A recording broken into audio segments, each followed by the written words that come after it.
tardes a todos los participantes. Los saludamos desde el Ministerio de Salud de la Dirección General de Telesalud, Referencias y Urgencias. Tengo el agrado de presentar una nueva edición de Salud Ocular en línea con el tema El glaucoma, la ceguera irreversible, a cargo del doctor José Noriega Cerdán, jefe del Departamento de Glaucoma del Instituto Nacional de Oftalmología. Quisiéramos recordarles a todos los participantes que pueden realizar sus preguntas mediante el chat. Bienvenido, doctor José Noriega Cerdán. Es un honor tenerlo con nosotros el día de hoy. Quedamos atentos a usted. Adelante. Muchas gracias. Muchas gracias por la presentación, por la invitación a participar acá a Salud Ocular en línea con este tema de glaucoma, el ladrón silencioso de la visión, ¿no? Bueno, sabemos que el glaucoma es una enfermedad que se caracteriza por una atrofia del nervio óptico que tiene unas características como es la destrucción de las células ganglionares y sus axones. Y esto produce una ceguera que empieza en la periferia y luego cuando se hace central, ya el paciente comienza a tener alteraciones en la visión. Por lo tanto, es muy importante detectar esta enfermedad precozmente. Bien, entonces el glaucoma tiene dos tipos principales. Uno es el glaucoma primario y otro es el glaucoma secundario. Esta tarde nos vamos a ocupar de los glaucomas primarios, o sea, aquellos glaucomas que no tienen ninguna relación con una enfermedad sistémica o con otra patología ocular. Y dentro de los glaucomas primarios hay dos tipos grandes, que es el glaucoma primario de ángulo abierto y el glaucoma primario de ángulo cerrado. Vamos a empezar con el glaucoma primario de ángulo abierto.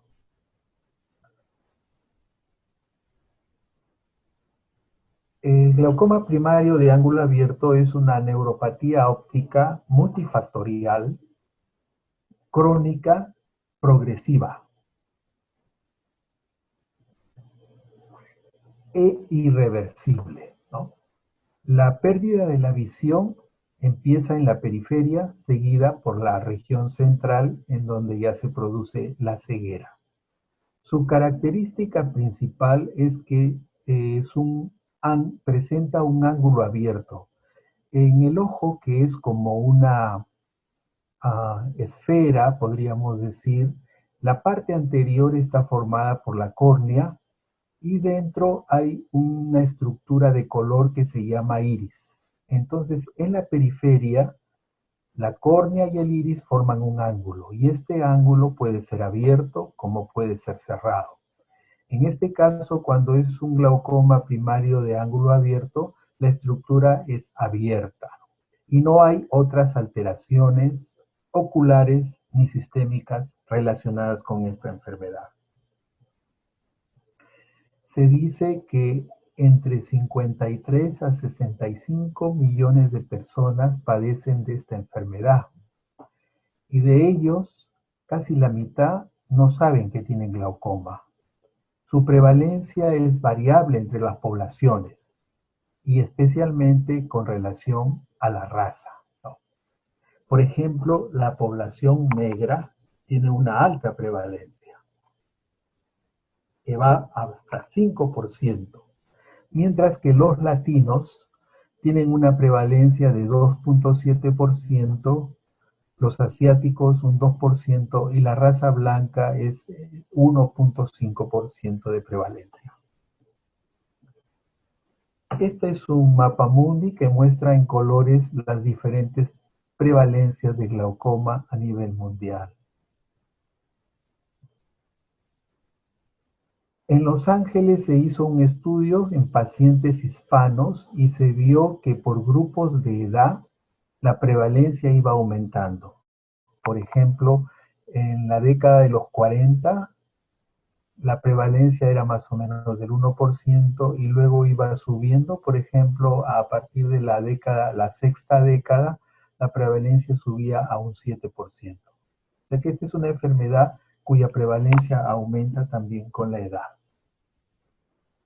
¿Cuáles son los factores de riesgo? Los factores de riesgo son una presión intraocular previa elevada, ¿no? Una edad avanzada se dice de que hay que descartar el glaucoma en pacientes a partir de los 35, 40 años. En el glaucoma primario de ángulo abierto es más prevalente en el sexo masculino que en el femenino. Y un factor de riesgo es la córnea. La córnea, cuando es más delgada que el grosor normal, la presión puede detectarse como que está dentro del rango normal, pero en realidad la presión que presenta el paciente es mayor. De ahí que un factor de riesgo es el grosor corneal. Otro de los factores de riesgo es la baja presión de perfusión ocular, o sea, la llegada de sangre a nivel de la cabeza del nervio óptico. Y la miopía alta sobre todo, por encima de 4 o 5 dioptrías. En aquellos pacientes es un poco difícil diferenciar los defectos causados por la miopía o por el glaucoma. La presión intraocular, la presión arterial sistémica, tiene una implicancia indirecta con el glaucoma, sobre todo cuando hay una presión arterial sistólica baja, ¿no? Porque se relaciona con la perfusión ocular. La diabetes puede ser también factor que desarrolla un glaucoma, pero ya de tipo secundario. Y un dato importante, un factor de riesgo importante es la historia familiar, sobre todo con parientes de primer grado. Estamos hablando de papá, mamá o hermanos. Si uno tiene, por ejemplo, algún familiar en primer grado que tiene glaucoma, su probabilidad de tener glaucoma aumenta en un 50%. La raza, de la cual ya hemos hablado, y el apnea del sueño, que se relaciona con estos pequeños tiempos en los que cuando uno está durmiendo deja de respirar y entonces la perfusión ocular disminuye. En cuanto a la fisiopatología, hay dos teorías que son las más aceptadas. Una de ellas es la mecánica, en donde la presión intraocular sobre la cabeza del nervio óptico, el cual normalmente tiene una excavación pequeña, producto de la presión intraocular, lesiona las fibras nerviosas en donde hace una curvatura casi de 90 grados las fibras nerviosas que vienen de la retina para alcanzar la salida por el nervio óptico. Entonces lo lesiona y disminuye el grosor y se aumenta la excavación. O sea, la lámina cribosa que sostiene todos estos tejidos se hunde y forma una excavación y produciendo el daño mecánico. Y la otra teoría es la teoría de la reducción del flujo sanguíneo o la teoría isquémica, en donde se produce un estrés oxidativo y produce también falta de llegada a oxígeno con la destrucción de las fibras nerviosas. Hay que también tener en cuenta como dato importante de que ya se han encontrado varios genes asociados con el glaucoma. Y los estudios se han realizado para encontrar una mejor manera de tratar los casos de glaucoma. Genes importantes como el gen de la miocilina están relacionados con el glaucoma juvenil y del adulto. El gen de la optoneurina se ha relacionado con el glaucoma de tensión normal. Y hay otros genes que se relacionan con el glaucoma congénito. Entonces, para hacer el diagnóstico necesitamos hacer una anamnesis cuidadosa. Hay que buscar la historia de cirugías oculares, de enfermedades oculares, la raza, como ya hemos indicado, la historia familiar y patologías sistémicas, las más frecuentes, hipertensión arterial, diabetes, tiroides, y qué medicamentos habituales generalmente el paciente toma. En el examen físico necesitamos evaluar la agudeza visual, Muy importante el reflejo fotomotor, porque cuando uno examina la pupila con una linternita, los pacientes que presentan un reflejo fotomotor débil nos está indicando de que hay un daño ya en el nervio óptico. Se examina el segmento anterior, los oftalmólogos con la lámpara de hendidura en la biomicroscopía, pero la parte más importante para el glaucoma es la gonioscopía. La gonioscopía es la visualización indirecta a través de un lente de contacto con un espejo que visualiza el ángulo para ver si es abierto o cerrado. La presión intraocular, que es el único factor que podemos modificar por ahora, y el examen del disco óptico, que es mucho mejor con la pupila dilatada, ¿no?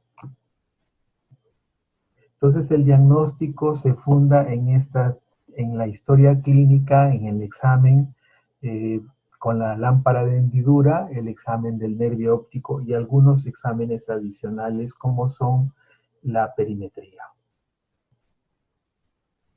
El examen del fondo de ojo se puede hacer con lámpara de hendidura y con una visión estereoscópica utilizando una lupa, dilatando la pupila, por supuesto.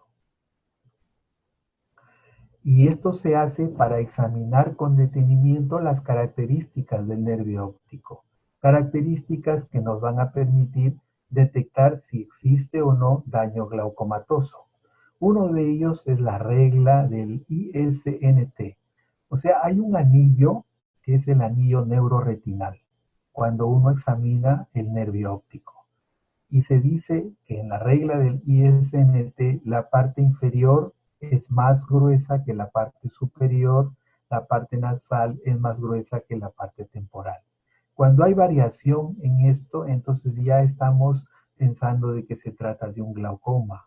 Asimismo, cuando encontramos los vasos que van por el nervio óptico, se hunden formando como un escalón o en bayoneta, nos está indicando también que hay alteraciones de tipo glaucomatoso. Y el adelgazamiento focalizado del anillo neuroretinal, como acá se ve en la forma inferior, también nos indica el daño glaucomatoso. La tonometría pues es muy importante porque nos va a permitir detectar si la presión está elevada o normal. Se dice que la presión intraocular normal va de 12 milímetros de mercurio a 21 milímetros de mercurio. Pero hay que tener en cuenta el grosor corneal. Cuando nosotros tenemos un paciente con una córnea delgada, la presión intraocular que detectamos puede estar dentro del rango normal, pero en realidad la presión que tiene ese paciente es mucho mayor. Esto hay que tenerlo en cuenta para poder corregir y encontrar la verdadera presión que tiene el paciente. En caso contrario, si la córnea es gruesa, entonces nosotros vamos a encontrar presiones muy altas cuando en realidad la presión del paciente es normal.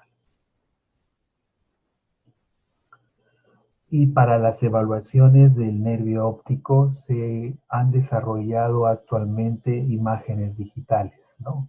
Hay varias, pero la que tiene mayor aceptación es la tomografía de coherencia óptica del nervio óptico. No hay que olvidar la fotografía, que nos sigue siendo útil, porque la fotografía es un documento que nos permite captar las características del nervio óptico en un momento dado y puede ser comparado con otra fotografía varios años después. Los diagramas en la historia clínica también son de utilidad, mostrando cómo está el anillo neuroretinal, dónde está adelgazado y cuál es el recorrido de los vasos y si se ven los agujeros de la lámina cribosa.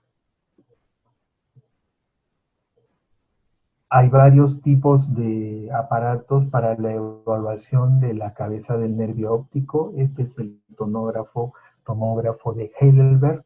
Es un equipo que por el momento ya está descontinuado, pero que nos permitía evaluar la topografía morfológica de la cabeza del nervio óptico. Actualmente se usa es la tomografía de coherencia óptica, en donde nos va a indicar el adelgazamiento de las fibras nerviosas y que se corrobora también con el mapa de grosor de células ganglionares a nivel de la mácula, lo cual también coincide con los exámenes de campo visual. La perimetría es un examen que tiene ya mucho tiempo, es un examen en realidad subjetivo, el paciente tiene que colaborar para que el examen salga bien, pero nos permite mucho detectar la progresión del glaucoma. Es muy importante para nosotros realizarlo dependiendo de los pacientes. Puede ser cada 3 meses, cada 6, cada año, para determinar cómo está progresando el glaucoma y si nuestro tratamiento es efectivo.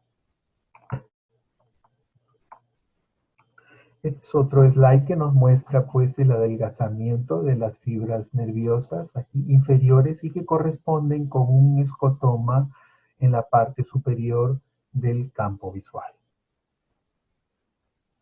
Hay varios algoritmos para el manejo y el tratamiento del glaucoma, y esto hay que hacerlo en forma individualizada en cada paciente. Uno, de acuerdo al paciente, fija una presión objetivo, una presión que uno quiere alcanzar y que generalmente está en disminuir la presión entre 30 a 20%. Y lo puede hacer primero con rayo láser o con tratamiento médico. Y si esto no da resultado, puede pasar a la cirugía y así va tratando de ir controlando la presión y tratando de mantener la visión del paciente. Tenemos diferentes drogas para el tratamiento del glaucoma. Los de primera línea son los análogos de las prostaglandinas, que son medicamentos que se utilizan una sola vez al día y nos ayudan mucho en la adherencia al paciente para que el paciente utilice sus gotas. No hay que olvidar que estos tratamientos son en realidad para toda la vida y estos medicamentos producen alteración de la película lagrimal, por lo tanto hay que tratar de usarlos con lubricantes oculares. Los otros grupos de medicamentos son los beta bloqueadores, como es el timolol, el levobunolol, que se utilizan cada 12 horas. Tienen el problema de que producen disminución de los latidos del corazón, bradicardias. Después están los medicamentos inhibidores de la anhidrasa carbónica tópicos, como la dorzolamida, la brinzolamida. Y por último tenemos los agonistas alfa-adrenérgicos, como es la brimodina. Hay otros nuevos tratamientos que se han lanzado últimamente, no los tenemos todavía en nuestro país, que también ayudan para el control de la presión intraocular. Últimamente se hizo un estudio sobre un nuevo método para controlar la presión intraocular a través del láser. Nosotros hemos usado siempre un láser de argón para realizar un procedimiento que se llama trabeculoplastía, que consiste en disparar rayos de láser de argón en el trabéculo, en el ángulo del paciente, y de esa manera favorecer la salida del humor acuoso y bajar la presión intraocular. Sin embargo, hay un nuevo láser que es un láser YAG que produce una trabeculoplastia selectiva. No daña el tejido y se puede repetir el tratamiento. Y se ha visto que tiene el mismo efecto que los medicamentos. Y tiene un éxito de un 76% y una duración de 2 a 3 años. Entonces podría ser usado como un tratamiento de primera línea cuando recién se diagnostica al paciente con glaucoma. Finalmente, si las gotas ni el láser no nos permiten controlar la presión, tenemos que recurrir a la cirugía. Y una de las cirugías que se ha usado por muchos años es la trabeculectomía. La trabeculectomía consiste en abrir una pequeña ventana en el limbo corneal para que el humor acuoso pueda tener una salida y forme como una ampolla. Este método permite controlar la presión muy bien y tiene una tasa de éxito del 90%, pero como tiene algunos problemas, complicaciones postoperatorias como son la infección, porque es una abertura hacia afuera y así como sale líquido podría entrar un microbio. Cuando el líquido sale en exceso se produce una hipotonía y puede haber un desprendimiento coroideo. Cuando el paciente tiene algo de catarata, esta cirugía podría aumentar la catarata con el tiempo. Entonces, muchos se han buscado otros tipos de procedimientos alternativos que los vamos a pasar a explicar en un momentito. La trabeculectomía entonces nos sirve para controlar muy bien el glaucoma, pero si esta falla, tenemos como armamentario la colocación de válvulas de dispositivos de drenaje.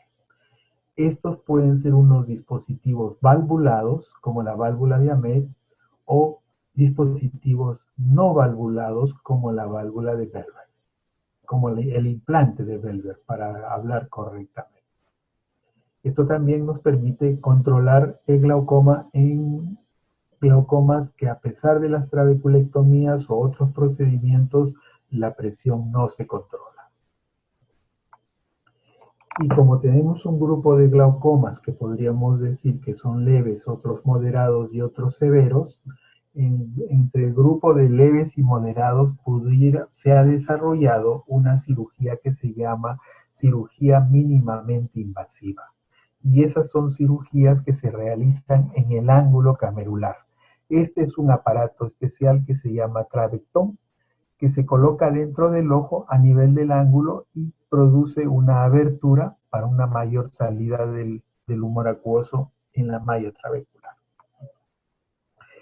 Hay otros dispositivos como stents de este tipo que se colocan en el ángulo para favorecer la salida. Hay otro tipo como el hidrus que también se coloca en el ángulo para favorecer la salida. Y estos son procedimientos que no producen una baja de la presión muy severa, moderada, y sirven para bajar la presión en glaucomas moderados, pero se evita las complicaciones posoperatorias. Es una cirugía de rápida recuperación y nos permite que el paciente se restituya a sus labores diarias rápidamente. Ahora vamos a hablar acerca del glaucoma primario de ángulo cerrado. También es una neuropatía óptica característica asociada al daño estructural en el nervio óptico. Es crónica y en algunos casos es asintomática y en otros puede tener síntomas. Esta es la característica de un glaucoma de ángulo cerrado. La cámara anterior es muy estrecha. El espacio entre la córnea con el haz de luz y el iris es muy pequeño. De los 60.5 millones que se dice de pacientes que pueden tener glaucoma en el mundo, 15.7 millones corresponden al glaucoma de ángulo cerrado. Y esto es mucho más frecuente en pacientes asiáticos.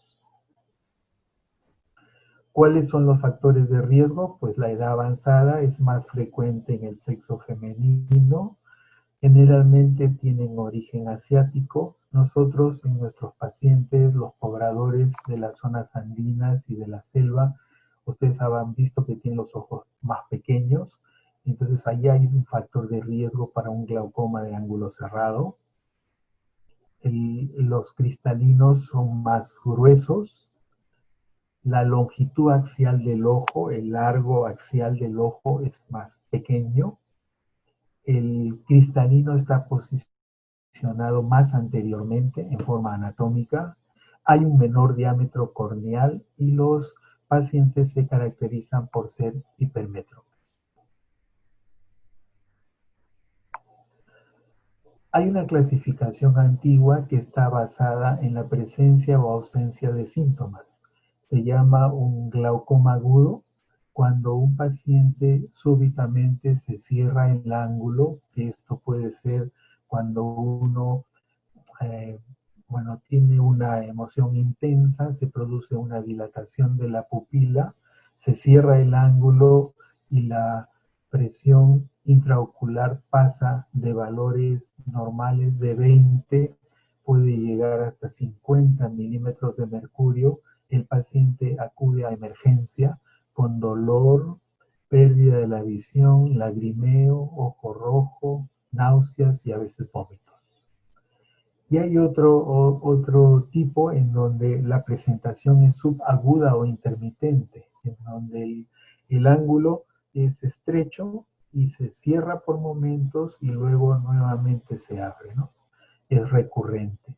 Y la tercera presentación es la presentación crónica, en la cual con estos episodios subagudos de cierre angular se pueden formar adherencias o sinequias del cristalino a la córnea y entonces el ángulo se hace cerrado permanentemente y se transforma en un glaucoma de ángulo cerrado crónico. Cuando el ángulo es ocluible, se dice de que si uno divide el ojo en 4 cuadrantes, a partir de 2 cuadrantes, o sea, 180 grados, en donde esté estrecho, de 2 a 3 cuadrantes, ya se considera un ángulo ocluible y se recomienda realizar una iridotomía. La iridotomía es un procedimiento láser que consiste en hacer un pequeño agujero en la periferia del iris para permitir que por ahí pase el humor acuoso y el ángulo se abra.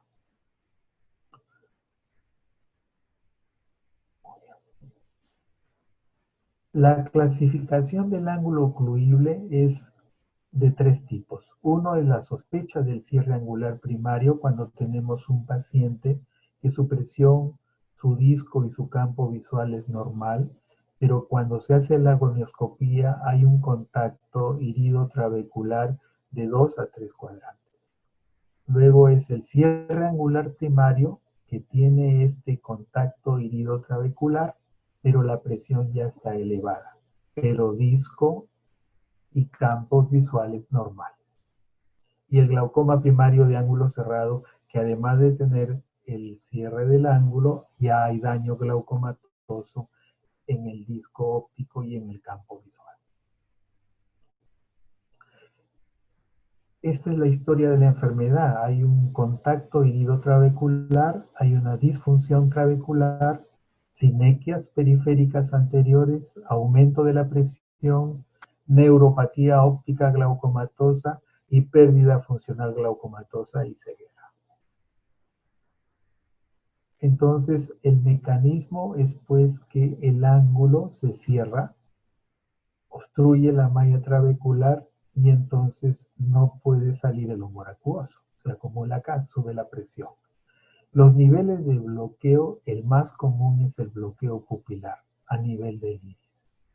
Pero también hay bloqueos a nivel del cuerpo ciliar, del cristalino y de vectores posteriores al cristalino, como vamos a pasar a desarrollar. Por ejemplo, el nivel 1 es el bloqueo pupilar, es la forma más común de glaucoma de ángulo cerrado, en donde el flujo del humor acuoso es limitado debido a la resistencia a través de la pupila. Y esto crea una gradiente de presión que lleva al iris hacia adelante, produciendo un estrechamiento del ángulo y un contacto irido-trabecular. El nivel 2 es cuando el cuerpo ciliar anatómicamente está posicionado más anterior y entonces fuerza la periferia del iris al ángulo y esto es lo que se denomina un iris en meseta o iris plató. El nivel 3 es el glaucoma inducido por el cristalino, cuando hay una subluxación anterior del cristalino o intumescencia, cuando el cristalino se engruesa demasiado, entonces se ejerce presión sobre el ángulo y lo cierra. Y el cuarto nivel es el glaucoma por bloqueo ciliar. El ángulo se cierra por una fuerza posterior que se ejerce detrás del cristalino, lo cual empuja el diafragma iris cristaliniano hacia adelante. El mecanismo es en una sola dirección, pues el flujo en dirección anterior empuja el vitrio contra el cuerpo ciliar, impidiendo que el humor acuoso llegue a la cámara anterior. Aquí están resumidos las cuatro formas del mecanismo del glaucoma de ángulo cerrado y cómo examinamos al paciente en la lámpara de hendidura. Nosotros podemos poner una haz de luz tangencial al borde de la periferia entre la córnea y el esclera y podemos ver el espacio que se produce para, a grosso modo, predecir qué grado de ángulo es. Esto se llama el signo de Van Herk. El grado 4 es cuando hay un espacio muy grande y el grado 0 cuando no hay ningún espacio. La mejor manera de diagnosticar es a través de la gonioscopía. Y con la gonioscopía se coloca un lente de contacto que tiene unos espejos y uno mirando a través del espejo va a tener una visión indirecta del ángulo y va a determinar si es cerrado o abierto. La graduación del profesor Schaefer, en cual el grado 0 es cuando no se ve ninguna estructura y el grado 4 totalmente abierto cuando se ven todas las estructuras, ¿no? La línea de Schwartz, la malla trabecular, el espolón escleral y la banda ciliar. La gonioscopía nos permite responder varias preguntas. Si el iris toca el trabéculo, si hay aposición y si esa aposición es reversible o no. Y si no es reversible, entonces hay sinequias. Todo esto lo podemos diagnosticar con la gonioscopia. Por lo tanto, la principal finalidad de la gonioscopía es saber si el iris toca el trabéculo y si se han formado sinequias, conocer la amplitud del ángulo, conocer la morfología del iris, conocer cuánto pigmento tiene el trabéculo y evaluar el riesgo del cierre angular. Eso sería todo por ahora. Espero las preguntas, espero que les haya gustado la presentación y estoy a su disposición. Muchísimas gracias por su presentación, doctor José Noriega. Tenemos algunas preguntas que nos han hecho llegar nuestros participantes. Nos preguntan así: ¿cuáles son los medicamentos de mayor frecuencia que aumentan la presión intraocular? Ok, bueno, hay algunos medicamentos con los cuales hay que tener un poquito de cuidado. Por ejemplo, los antigripales, los antiespasmódicos para los dolores de estómago, por ejemplo. Estos producen una dilatación, una midriasis. También los medicamentos antidepresivos. Y entonces, si el paciente tiene un ángulo estrecho o un ángulo cerrado, la dilatación, la midriasis que producen en la pupila va a ocasionar que se cierre el ángulo y suba la presión. Y pueda tener molestias como cefalea, dolor del ojo, enrojecimiento, visión borrosa. Pero esto no ocurre cuando el paciente tiene ángulo abierto. Cuando el paciente tiene ángulo abierto puede usar estos medicamentos y no va a ocurrir ningún cierre angular. Nos preguntan también: ¿paciente crónico con diabetes mellitus puede padecer glaucoma cerrado sin síntomas? Bueno, cuando hay diabetes, ustedes saben de que la diabetes es una enfermedad de los vasos más pequeños, de los capilares.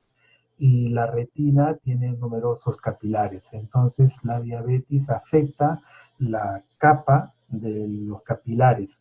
por decir, produce mayor salida del contenido de los capilares hacia afuera.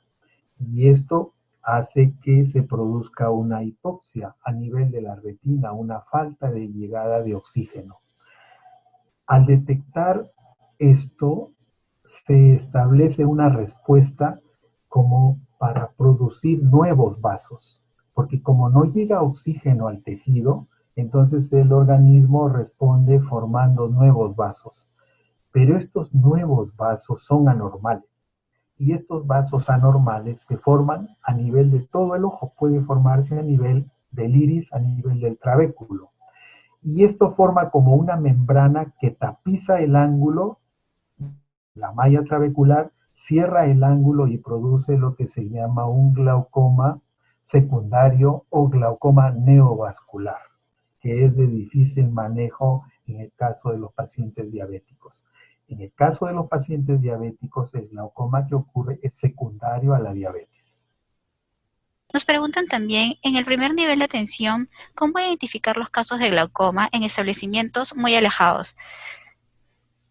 Esta es una excelente pregunta. La forma es, primero, preguntar por antecedentes familiares. Eso es muy importante. Y segundo, tener en una posta alejada siempre, cuando menos, un tonómetro de shots, que es como una balancita que se coloca una gota de anestesia al paciente, se lo echa en la camilla y luego se coloca la base de la balancita encima del ojo y va a marcar la aguja. Tiene una escala para determinar si está dentro de los 12 milímetros de mercurio o 21 milímetros de mercurio, que sería normal, o si está por encima de eso. Ahora, hay que recordar que hay un grupo de pacientes de glaucoma que son más sensibles a la presión y que incluso con presiones normales hacen glaucoma. Pero felizmente no son tan frecuentes, pero lo importante acá es detectar si la presión está alta o no. Esa sería la forma de poder referir un paciente. Y el paciente va a venir a veces con sintomatología cuando se trata de un ángulo cerrado. Va a venir con dolor, con lagrimeo o con cefalea, o nos explica por qué en las noches, en las mañanas le duele su cabeza constantemente y su presión arterial está normal. Entonces hay que tomarle la presión. Eso sería una de las formas. Y cuando se trata de un glaucoma de ángulo abierto, este no va a presentar síntomas. Por eso la recomendación es que los pacientes por encima de los 35, 40 años, y más aún si tienen antecedentes familiares, se les tome la presión para descartar si la presión está normal o elevada. Nos preguntan también si las cataratas incrementan el glaucoma. Bueno, eh, cuando se trata de un glaucoma de ángulo cerrado, hay un estudio que se ha hecho básicamente en ángulo cerrado, también en ángulo abierto, pero donde los efectos de una cirugía catarata que favorece más al control de la presión es cuando es un ángulo cerrado, porque al sacar uno el cristalino, hacer una cirugía de catarata y colocar un lente intraocular, la cámara anterior se amplía y en algunos pacientes la presión se normaliza, no en todos. Generalmente después de una cirugía de catarata, la presión baja entre 1 a 2 milímetros de mercurio. Entonces, si un paciente tiene catarata, no necesariamente puede tener glaucoma, puede solamente tener catarata solamente. Ahora, lo que ocurre es que algunos pacientes tienen las dos entidades. Si se tratara de una catarata que no se ha operado, que se ha esperado muchos años, ustedes saben que la catarata cuando se inicia es todavía un cristalino de un grosor normal, pero si se deja mucho tiempo, esa catarata se hincha y es lo que se denomina como una catarata intumescente, se engruesa. Al engrosarse, ocupa más espacio en la cámara anterior y lleva el iris hacia adelante y cierra el ángulo. Ahí es cuando una catarata puede producir un aumento de la presión intraocular. Y la solución es retirar la catarata. Nos preguntan también, en caso de padecer de asma en cambio estacional y se tiene glaucoma de ángulo abierto, ¿puede activar el asma algunos medicamentos que se usan como por ejemplo el Critantec? Sí, efectivamente. El medicamento que no debemos usar cuando el paciente tiene asma, porque desencadena el asma, es el beta bloqueador, es el timolol. El timolol tiene efectos sobre el aparato respiratorio y sobre el aparato cardiovascular. Uno de los efectos sobre el aparato respiratorio es que desencadena el asma y otro sobre el aparato cardiovascular es que disminuye los latidos del corazón. Entonces, si un paciente nos manifiesta de que tiene asma o que ha tenido asma, es mejor no usar un beta bloqueador. Y el Critantec tiene tres componentes. Tiene un beta bloqueador, un alfa agonista y un inhibidor de la anhidrasa carbónica. Por el componente del beta bloqueador es que puede el Critantec desencadenar el asma. Entonces hay que tener en cuenta eso. Nos preguntan también, ¿cuándo consideramos que es una emergencia? ¿Qué conducta debemos seguir? Bueno, una emergencia es cuando el paciente generalmente presenta un ataque agudo de glaucoma, ¿no? Entonces, el paciente va a tener un dolor muy intenso. Y lo importante en emergencia es calmar el dolor. Para poder calmar el dolor necesitamos bajar la presión intraocular. Entonces, nosotros podemos utilizar medicamentos tópicos como las gotas que hemos descrito, pero fundamentalmente a veces no es suficiente y tenemos que usar algunos medicamentos por vía oral. Entonces hay un inhibidor de la anhidrasa carbónica por vía oral que es la cetazolamida. Son comprimidos de 250 miligramos y uno puede dar una dosis de hasta 50 miligramos por kilo de peso.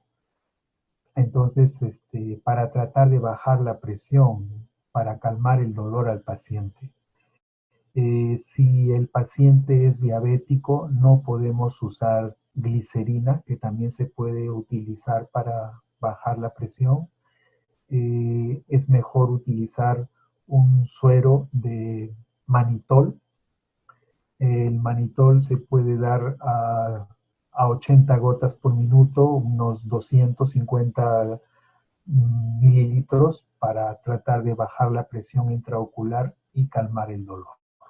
Una vez que ya se ha conseguido eso, entonces uno ya utiliza los medicamentos tópicos y algo de medicamento por vía oral para poder, digamos, evaluar luego al paciente si necesita un rayo láser, si necesita una cirugía o qué es lo que tenemos que hacer para solucionar el glaucoma. Pero la emergencia se resuelve bajando la presión intraocular.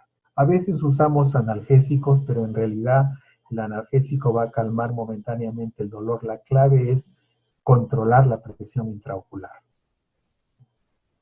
Nos preguntan también, bueno, lo felicitan y le agradecen por esta excelente presentación.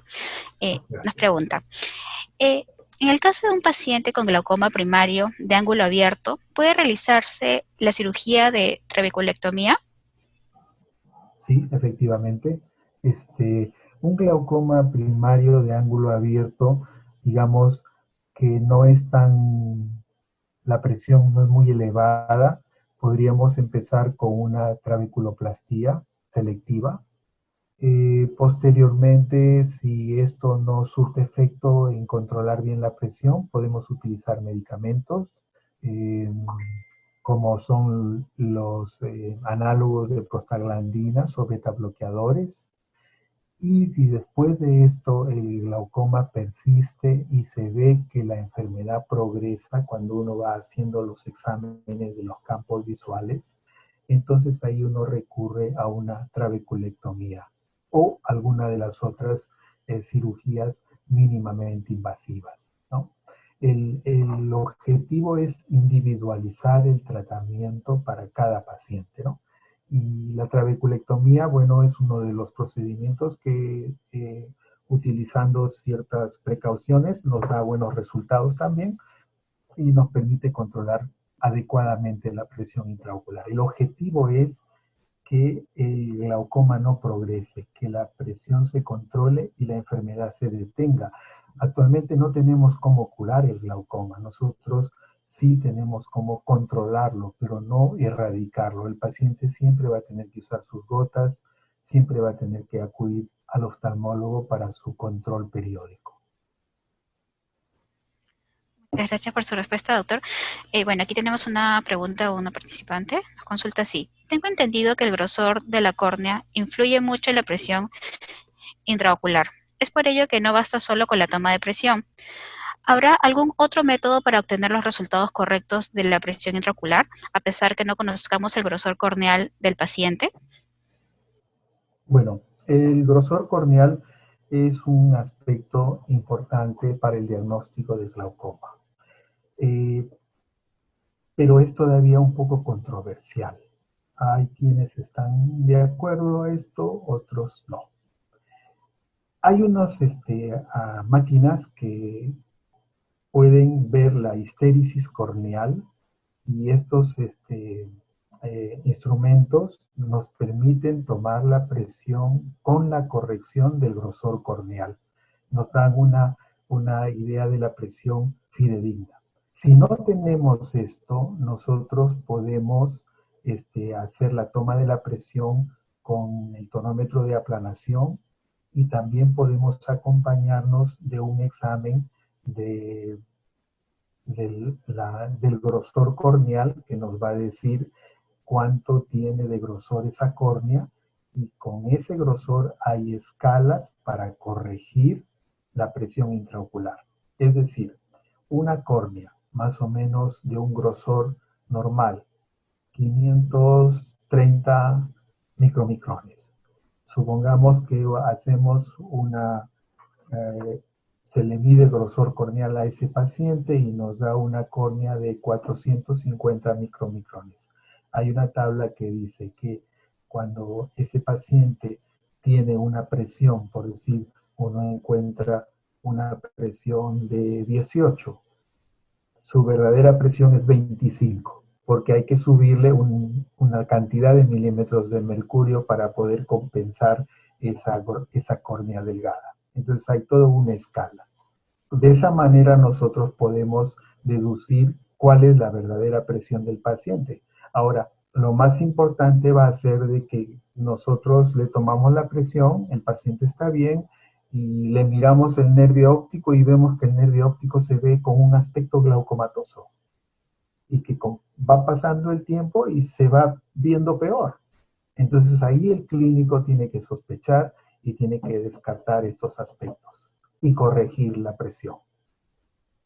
Nos preguntan también, ¿qué hacer en el caso de un paciente con uveitis granulomatosa, catarata y glaucoma al mismo tiempo? Bueno, es un caso difícil.